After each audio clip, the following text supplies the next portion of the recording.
Pasok ang P-pop idol girl group na BINI sa 20 acts we can wait to see at Coachella ng Rolling Stone.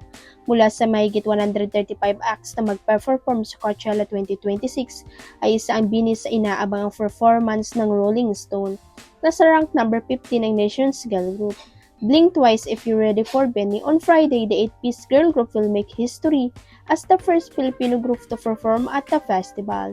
The set comes on the heels of their latest double single release, Hani Hani and Utang Kilig. The sets comes on the heels of their latest double single release, Hani Hani and Unang Kilig, BINI's vibrant pop songs and animated choreography feel tailor-made for the kind of exclusive festival spectacle that Coachella promises year after year, sabi ng Rolling Stone. Samantala, ninabas na ng Coachella ang schedule ng mga act at headliner na mag-perform simula ngayong weekend. Pinatunayan muli ni Kim Chiu na hindi lang siya mahusay sa showbiz, kundi isa ring dedikadong lifelong learner matapos ibinahagi ang kanyang kakaibang ginawa ngayong Holy Week. Sa halip na magpahinga, nagtungo si Kim sa Paris upang mag-aral at palawakin ang kanyang kaalaman.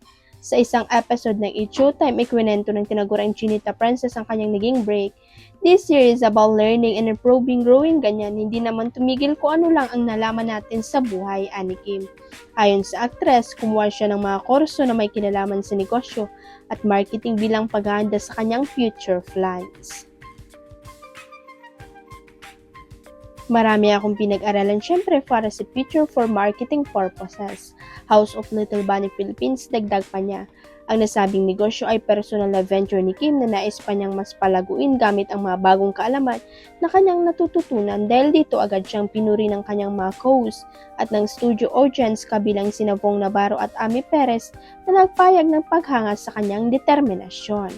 Umani rin ang papuri mula sa netizen ng aktres kung saan marami ang nagsabing inspirasyon si Kim sa patuloy na pag-unlad ng sarili kahit nasa rurok na ng tagumpay.